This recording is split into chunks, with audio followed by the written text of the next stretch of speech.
The council chamber was filled with worried voices, and the ambassador from the Kryn Federation stood before, everyone with his forearms shaking as he watched the screens showing destruction across 3 different star systems. Ambassador Veloth tried to keep his voice steady, but everyone could hear the fear when he spoke about how the Krell Empire had broken their peace agreements and sent their war fleets to attack the outer territories, and how 15 colonies had already fallen in just 1 week, and their military forces could not stop the invasion.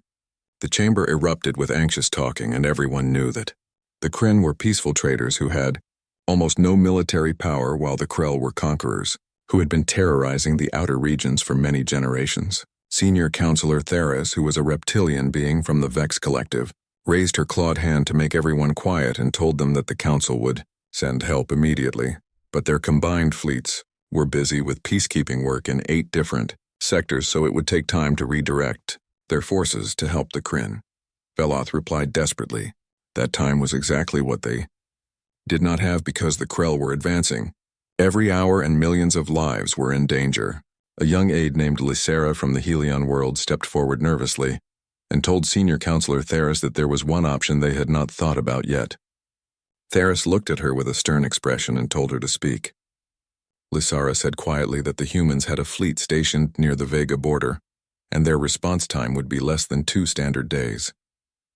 The chamber fell completely silent, and then nervous laughter started spreading through the assembly. Another counselor laughed and asked if they were really talking about the humans and those backward Deathworlders who had barely been traveling in space for 2 centuries, and what could they possibly do against the powerful Krell war machine? Lysera straightened her posture and said with respect that the humans had defeated 3 pirate armadas in the Centauri conflict, and their casualty reports were classified, but intelligence suggested they lost fewer than 100 soldiers, while the pirates lost over 10,000 combatants.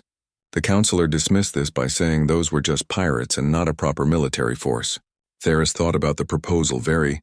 carefully, because the humans were a mystery to most of the council members, and they came from Earth, which was classified as a Category 9 death world, where the gravity alone would crush most species, and their weather patterns were violent and their predators were numerous and deadly, but somehow the humans had become the dominant species despite all these challenges. What concerned Theris more were the reports that came back from human space, because they had something called a military-industrial complex, which was an entire economy built around warfare, and they had weapons that violated several council guidelines on excessive force, and they seemed to view war not as a last resort, but as a continuation of policy. Still, these were desperate times that called for desperate measures. Theris ordered them to send the distress signal and request immediate military assistance from the Terran Defense Coalition, and told Ambassador Veloth that he should know that if they did this, they could not control what would happen next, because the humans fought by their own rules. Veloth nodded grimly and said that at this point he would welcome anyone who was willing to help them survive. The signal was transmitted within the hour, and it reached the human fleet station near the Vega border within 6 hours, and the response came back in under 15 minutes. The message said that it was received, and the 5th Fleet was inbound with an estimated arrival time of 38 hours, and told them to hold their positions because help was coming. The transmission was signed by Admiral Claire Patterson, who was the commanding officer of the 5th Fleet. As the message played in the council chamber, Theris could not shake a feeling of unease, because the humans were coming, and she just hoped they had called in the right kind of help. Meanwhile, in human space aboard the massive carrier called Victory, Admiral Claire Patterson stood on the bridge reviewing the distress call with her senior officers. Commander Jake Morrison, her tactical officer, looked at the data and reported that the Krell had committed over 140 vessels to the invasion, and the Kryn defensive forces were collapsing. Patterson studied the tactical maps with her steel-gray eyes and asked how long it would take to reach the Kryn system at maximum speed. Morrison calculated quickly and said 38 hours if they pushed the engines hard. Lieutenant Commander Nicole Harper at the weapons station asked if they were really going to intervene in a council matter, since Earth had always maintained a policy of non-interference in galactic politics. Patterson turned to face her officers and explained that the Kryn had formally requested assistance, and the council had approved the request, so this was a legitimate military operation, And besides, it was time the galaxy understood that humanity was not going to stand by while innocent civilians were slaughtered. She ordered all ships to battle stations and told them to prepare for immediate departure, and reminded them that they were representing Earth and the entire human race, so she expected them to perform with excellence. The Fifth Fleet consisted of 37 capital ships, including the massive carrier Victory, and 6 heavy cruisers and 12 destroyers and 8 frigates and 10 support vessels, and each ship was crewed by personnel who had trained extensively in combat operations. As the fleet prepared to jump to faster-than-light travel, Patterson thought about what they were about to do, because this would be the first time humanity engaged in a major fleet action against a recognized galactic power, and the outcome would define how the galaxy viewed Earth for generations to come. She had reviewed everything they knew about the Krell military, and their ships were powerful, but they relied on energy weapons and plasma torpedoes, while human vessels used kinetic weapons and railguns that could punch through shields more effectively. The Krell also fought in traditional formations that had not changed in centuries, while human tactical doctrine emphasized speed and overwhelming firepower and unpredictable attack patterns. Morrison approached and asked quietly if she thought they could win against such a numerically superior force. Patterson smiled slightly and told him that the Krell had never fought Deathworlders before, and they were about to learn why that was a mistake. She ordered the fleet to jump, and 37 human warships vanished from normal space, beginning their journey to the Kryn system. On Kryn Prime, Veloth stood in the command center watching the countdown timer that showed when the human fleet would arrive, and he felt hope and fear mixing together, because he had no idea if he had just saved his people or made a terrible mistake. Lysara stood beside him and told him quietly that the humans would come and they would help, because that was what they did. Veloth asked her how she could be so certain. Lysara replied that she had studied human history and culture extensively, and one thing she had learned was that humans had a strong sense of justice, and when they saw innocent people being hurt, they felt compelled to act, and it was part of their nature as a species. She explained that humans had a saying that evil triumphed when good people did nothing, and they truly believed this, which was why they built such powerful military forces, not for conquest, but for protection. Veloth wanted to believe her, but he had seen too many promises broken and too many allies abandon their commitments when things became difficult. The next 38 hours passed slowly while the Krell continued. Their bombardment of Kryn Prime and the planetary shields held, but they were weakening, and everyone knew it was only a matter of time before they failed completely. Then the sensors detected the human fleet arriving at the edge of the system, and Veloth held his breath as he watched the displays show 37 ships moving at impossible speeds toward the Krell formation. The moment of truth had arrived. The Krell war fleet hung in orbit above Kryn Prime like a swarm of metal locusts, and General Krathus stood on the bridge of his flagship called the Conqueror's Fist, watching the bombardment displays with satisfaction, because the planetary shields were holding for now, but they would fall within days. His sensor officer reported that they were detecting unusual readings at the system's edge, and Krathus barely looked up and assumed it was the Council's reinforcements, and asked how many ships were coming. The officer said 37 capital vessels,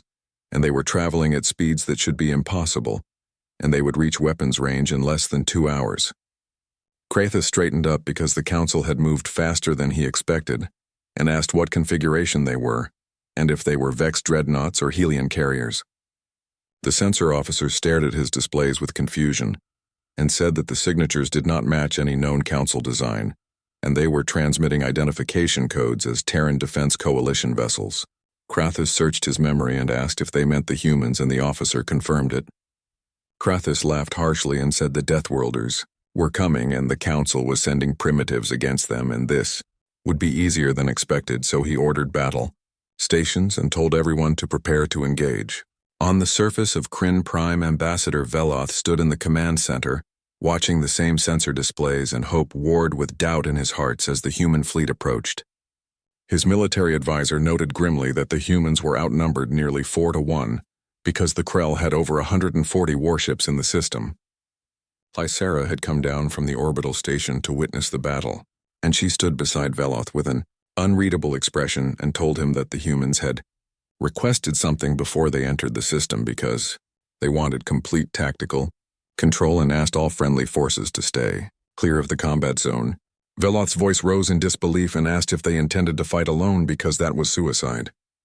Lysara replied that they insisted, and Admiral Patterson was very clear, and her exact words were to stay out of their way, and they would handle this.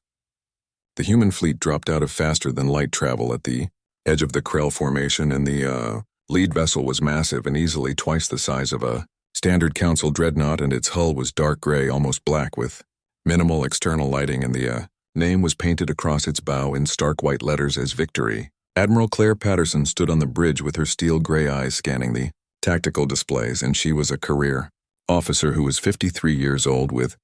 short-cropped blonde hair and a face that had seen too many battles. She ordered a status report crisply, and Commander Jake Morrison, her tactical officer, responded immediately that the Krell fleet was holding position around the planet and 143 vessels were confirmed, and they were powering up weapons, but they had not moved to intercept. Lieutenant Commander Nicole Harper noted from the weapons station that the Krell thought they were going to be easy prey, and asked with a grim smile if they should disabuse them of that notion. Patterson nodded and told them to open a channel to all ships on a fleet-wide frequency. The communications officer confirmed that the channel was open, and Patterson spoke to all vessels saying that they had come a long way in response to a distress call, and the Krell Empire had invaded sovereign territory and killed innocent civilians, and that ended today, and she wanted a clean sweep and told them to show the Krell why you don't pick fights with Deathworlders, and gave the order for weapons free and told them to execute attack. Pattern Omega. The response from 36 other ships was immediate, as they all acknowledged. The human fleet accelerated forward at velocities that made the Kryn sensors scream in protest because they should not have been able to move that fast, and the gravitational forces alone should have liquefied any crew inside. On the Conqueror's Fist, General Krathus watched in growing alarm as the human vessels closed the distance in minutes rather than hours, and ordered all ships to intercept formation and told them to destroy those vessels. The Krell fleet opened fire, and energy beams and plasma torpedoes streaked across the void, but the humans did not even attempt to evade, and their shields absorbed the impacts and flickered but held strong. Then the humans returned fire, and the weapons were not energy-based but were kinetic, and solid projectiles accelerated to a fraction of light speed, and they were railguns, as the humans called them, and each round carried more kinetic energy than a plasma torpedo, and they fired in devastating volleys. The first Krell cruiser simply ceased to exist and was torn apart by a stream of projectiles that punched through its shields and hull like they were paper,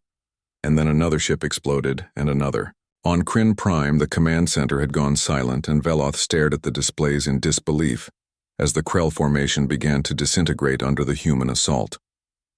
He whispered, asking what the humans were, and Lysara's voice was quiet as she said they were Deathworlders, and they had called for help, and the humans had answered. The battle was not a fight but a massacre, and the human fleet moved through the Krell formation like sharks through a school of fish,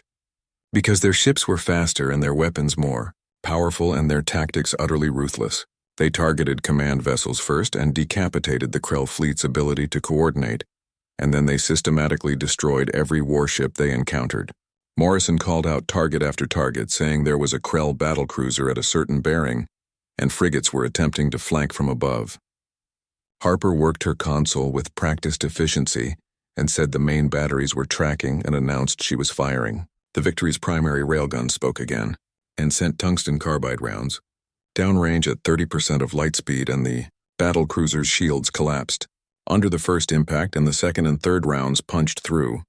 the hull, causing catastrophic decompression, and the vessel broke apart with internal explosions, tearing it into debris. The flanking frigates never got close because missiles streaked from the Victory's vertical launch systems, and each one carried a fusion warhead, and the frigates tried to evade, but the missiles adjusted course with inhuman precision, and 3 blossoms of nuclear fire lit up the void. Patterson watched the tactical display with cold satisfaction, as the Krell were breaking formation, now and trying to scatter and retreat, but she told all ships to pursue and engage because she wanted every hostile vessel disabled or destroyed. The human fleet broke into smaller hunter groups, and each pursued fleeing Krell vessels with relentless determination. And when a Krell ship tried to surrender by transmitting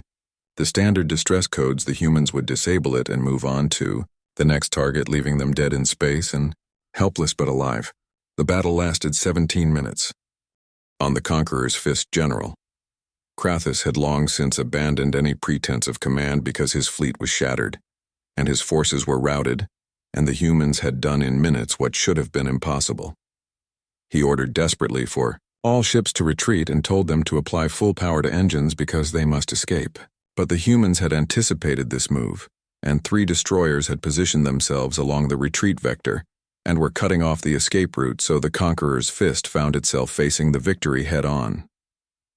Admiral Patterson's voice came across the communication channels clear and cold as she told the Krell flagship that this was the Terran vessel Victory, and they would power down their weapons and engines immediately, and any attempt to flee or fight would result in their destruction, and they had 30 seconds to comply. Krathus looked at his bridge crew, and fear reflected back at him from every face because he had fought dozens of battles and conquered worlds and built his reputation on ruthless aggression, but he had never faced an enemy like this. The humans did not fight with honor or mercy, but they fought to win with overwhelming force and absolute conviction, and they were apex predators, and his fleet had been nothing more than prey. He ordered quietly to stand down and power down all weapons and transmit their surrender. On Kryn Prime, the command center erupted in celebration, and Ambassador Veloth collapsed into his chair with all forearms trembling with relief and residual terror, and around him his staff cheered and embraced each other. Lysara remained standing with her eyes fixed on the displays as the human fleet was already organizing the captured Krell vessels and herding them into formation like a shepherd with wayward flock, and their efficiency was almost frightening. The communications officer announced they were receiving a transmission from Admiral Patterson, and she was requesting permission to send a diplomatic envoy to the surface. Veloth straightened himself and said, "Of course," and told them to grant the humans full diplomatic privileges because they had more than earned it. 2 hours later, a human shuttle landed at the main diplomatic complex, and the crowd that had gathered to witness the arrival fell silent as the hatch opened. The first human to emerge was a tall man in a dark military uniform, and Commander Jake. Morrison was imposing by any standard because he stood over 2 meters tall with broad shoulders and a stern expression. But it was the woman who followed him that drew everyone's attention. Admiral Claire Patterson descended the shuttle ramp with measured steps, and she moved with the confidence of someone who had just won a decisive victory, and her uniform was crisp and her bearing military perfect. But her eyes held a warmth that seemed at odds with the destruction her fleet had just unleashed. Ambassador Veloth approached, and the Admiral extended her hand in the human gesture of greeting, and Veloth hesitated, then carefully placed one of his hands in hers. Patterson said that on behalf of the Terran Defense Coalition she was glad they arrived in time, and told him his people were safe now. Veloth found his voice with difficulty and said they could not thank her enough because her fleet saved millions of lives today, and the Kryn people were forever in their debt. Patterson shook her head slightly and said no debt was necessary, because they called for help and the humans answered, and that was what allies do. Veloth insisted that what they accomplished today was extraordinary, because the Krell had terrorized this sector for generations, and the humans defeated them in minutes. A slight smile crossed Patterson's face, and she said that where they came from they had a saying about peace through strength, and the Krell thought they could prey on the weak, and they needed to learn that some of us bite back. She glanced up at the sky where her fleet remained on patrol, and said that besides they had been looking for an opportunity to demonstrate to the galaxy that humanity was not to be trifled with, and the Krell provided that opportunity, and she suspected word would spread quickly. Lysara stepped forward and asked if she may, and wanted to know how they achieved such a decisive victory, because the tactical data they collected seemed impossible, and their ships moved too fast and hit too hard, and their casualties were. Commander, Morrison supplied the answer by saying 0, because they took no casualties today and a few ships had minor damage, but nothing that could not be repaired. The Kryn delegation exchanged stunned glances because 0 casualties against a fleet of over 100 warships seemed unbelievable. Patterson's expression grew serious, and she explained that the galaxy saw humans as newcomers and primitives from a harsh world, but what they did not understand was that their world made them strong because they evolved to survive in an environment that would kill most species, and their gravity was crushing, and their weather lethal, and their predators deadly, and somehow they learned to be tougher and faster and more resilient than anything else out there. She gestured to the sky again and said that Then they took that strength and turned it into technology, because their ships could withstand accelerations that would pulp most crews, and their weapons were designed to destroy and not just disable. And their strategic doctrine was built on one simple principle, which was, if you come at us, you better make sure you win, because we will not stop until you are finished. The silence that followed was profound, and finally Veloth spoke and said then, they were very fortunate that the humans answered their call as friends. Patterson's smile returned warmer this time, and she said that they were indeed fortunate. News of the battle spread across the galaxy like wildfire, and within days every major news network was broadcasting footage of the engagement, and the sensor recordings showed the impossible because a human fleet 1/4 the size of the Krell Armada had achieved total victory in less than 20 minutes. Military analysts from dozens of species reviewed the tactical data in disbelief and could not understand how it was possible. The Galactic Council convened an emergency session, and Senior Counselor Theris stood before the assembly with a grave expression and said they must address the human question because what occurred in the Kryn system was unprecedented, and the humans displayed military capabilities far beyond what they estimated. A counselor from the Vex Collective rose to speak, and his name was Vortex, and he was a military strategist with centuries of experience who said he had reviewed the engagement recordings extensively, and the human victory was not luck or surprise but was systematic superiority. He explained that their ships were built to standards the Council would consider excessive, and their weapons violated 3 separate Council conventions on reasonable force, and their crews operated under gravitational conditions that would incapacitate most species. He activated a holographic display showing a comparison between a human destroyer and a Council frigate,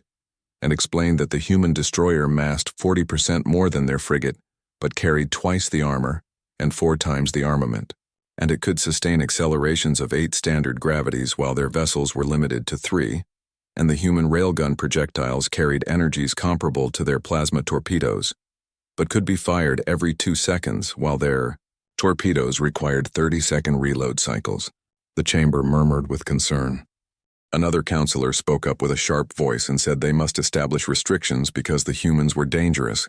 and if they chose to turn their fleet against Council space, then who could stop them? Lysera, who was now attending the session as a junior advisor, requested permission to speak, and Theris nodded, so the young diplomat stood and addressed the honored counselors by saying she believed their concerns were misplaced because she spent time with the human command staff after the battle, and the humans were not conquerors because they responded to the distress call without hesitation and asked for nothing in return, and departed Kryn space as soon as their mission was complete, and they sought allies, not subjects. The concerned counselor pressed and asked what if that changed, and what if humanity decided expansion was in their interest. Vortex raised a clawed hand and said,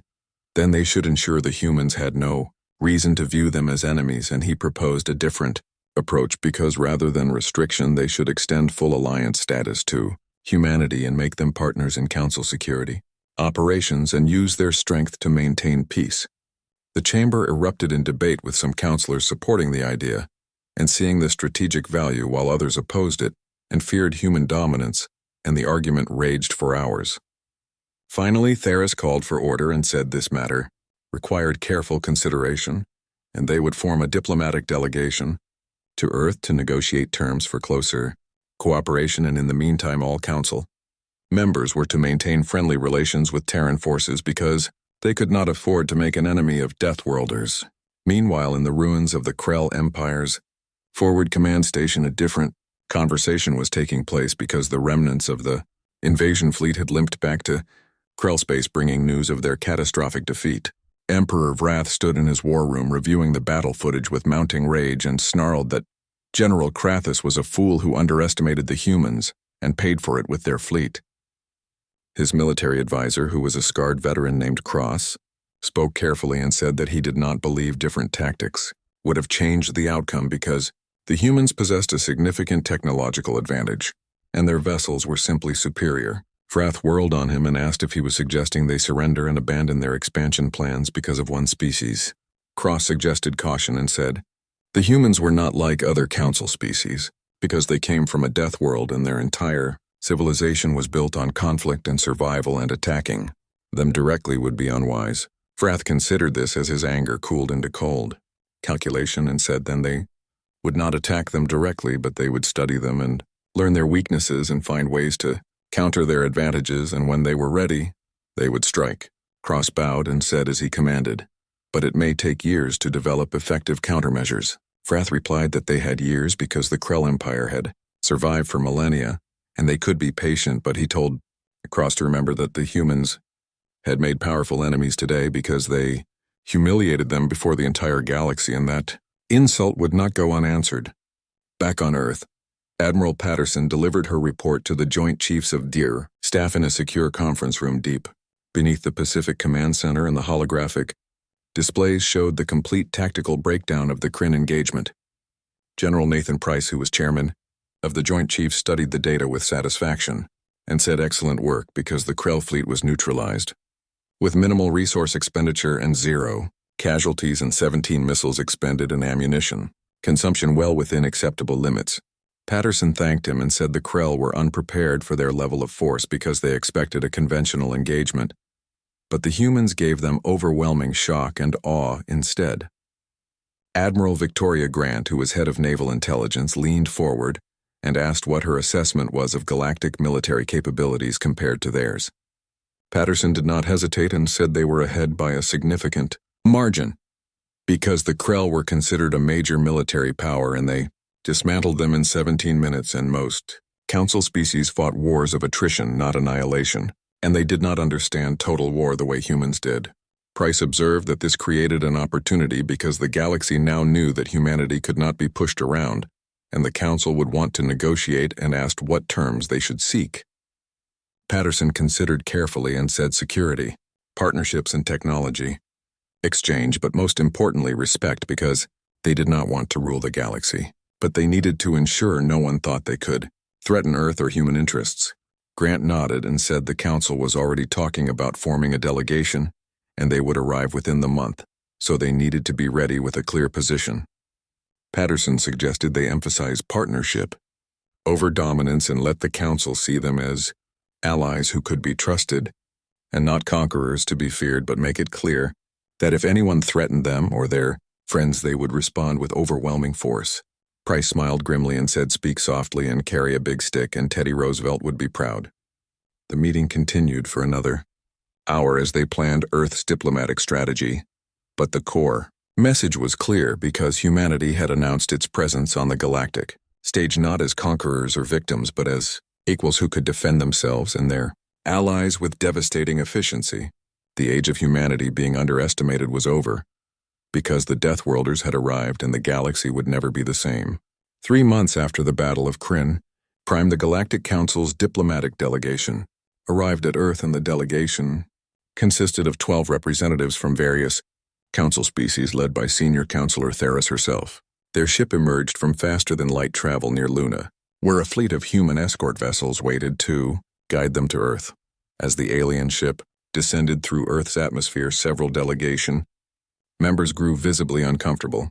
because the gravity was already noticeably stronger than standard, and they were not even on the surface yet. Lysara, who had joined the delegation at Theris's request, noticed their discomfort and said quietly that this was what humans called home, and it was a world that would crush most of them, yet they thrived here. The ship landed at the diplomatic complex in Geneva, and the delegation emerged to find themselves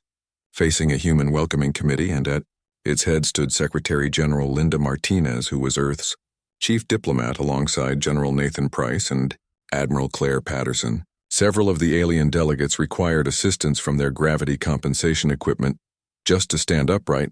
while the humans, by contrast, moved with easy grace under their planet's crushing pull. Martinez said warmly that Senior Counselor Theris was welcome to Earth, and they were honored by her visit. Theris inclined her head respectfully and said they came to discuss matters of mutual importance. The formal negotiations took place over the next week,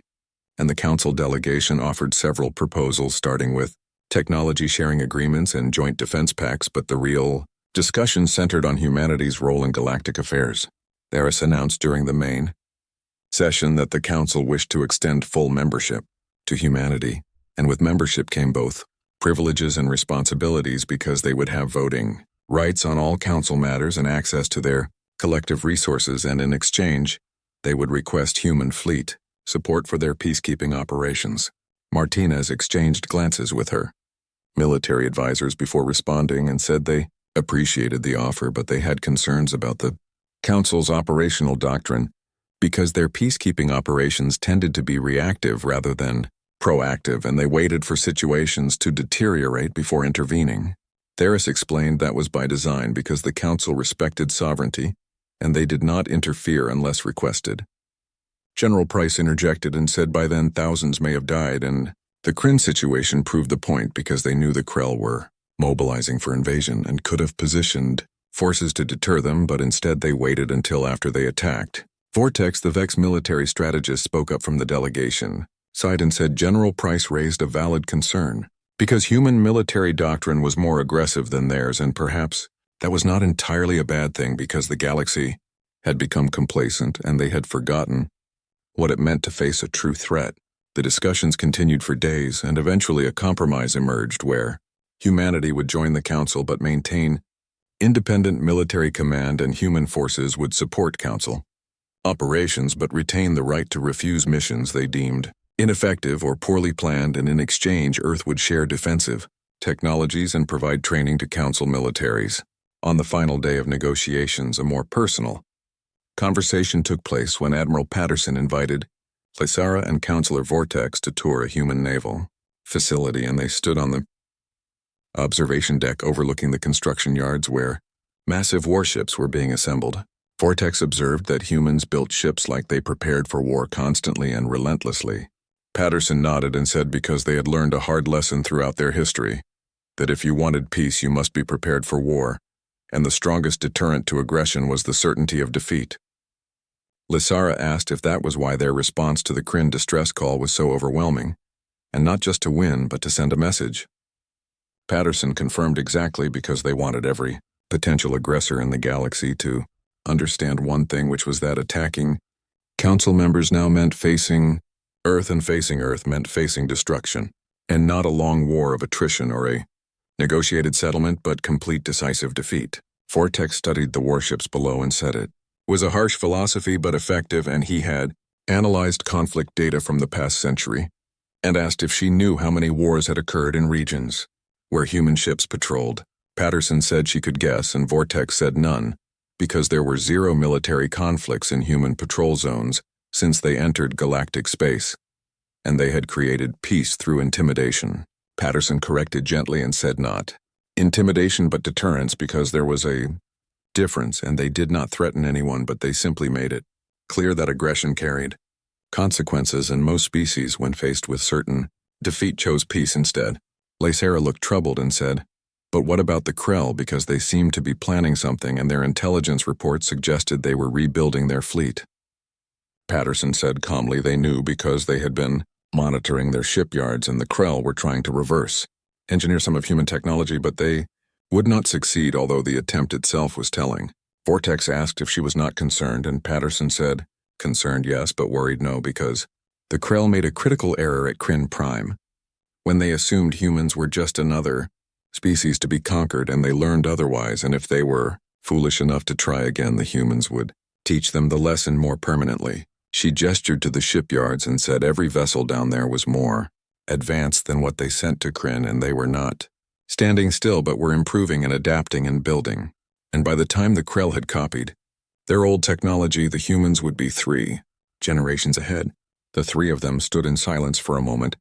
watching the construction continue below, and finally Vortex spoke again and said he understood now why Theris sent this delegation, because they needed to see this and to understand what humanity represented. Patterson asked what they represented, and Vortex replied evolution, because the galaxy had been stagnant for millennia, and wars were limited affairs, and conquest was expensive, and peace was maintained through balance and diplomacy, but that system was fragile, and all it took was one species like the Krell to decide they did not care about the rules, and everything fell apart. He gestured at the ships and said humans represented a new paradigm, which was peace not through balance but through overwhelming strength, and it was frightening to many of them, but perhaps it was necessary. Lysara added that the other species needed time to adjust and to accept that humanity was not a threat, but a guardian, and the Kryn already understood this because they were calling humans their saviors. Patterson smiled and said they were not saviors but were just neighbors who believed in helping their friends, because the Kryn called for help, and the humans answered, and that was all there was to it. Lysara pointed out that they came with a Deathworlder fleet and could have sent diplomats or token forces, but instead, they sent enough firepower to level a star system. Patterson replied because they did not do anything halfway, and when Earth committed to something, they committed fully. And the Kryn needed saving, so they sent everything necessary to ensure their survival with no half measures and no failures. She looked at both of them seriously and said that was what the galaxy needed to understand about humanity, because they were not conquerors or tyrants, but they were also not passive, and if you were their ally, they would defend you with everything they had, and if you were their enemy, they would defeat you with everything they had, and there was no middle ground. Vortex nodded slowly and said then he would recommend to the Council that they formalize their alliance with humanity, not because they feared humans, but because they needed them, because the galaxy was changing, and they must change with it. 2 weeks later, the treaty was signed and humanity became a full member of the Galactic Council, with provisions that honored both Earth's military strength and the Council's diplomatic traditions. Joint training exercises began immediately with human instructors helping Council forces modernize their tactics and equipment. The impact was felt across the galaxy as pirate activity in Council space dropped by 70% within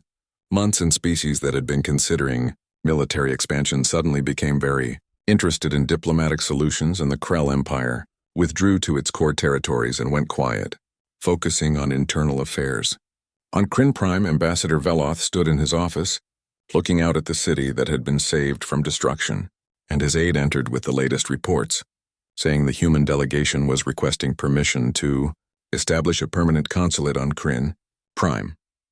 Veloth smiled and told him to grant it immediately and inform them that they were erecting a monument in the capital square which would honor the Fifth Fleet and their decisive action in saving their world. The aide asked what the inscription would say,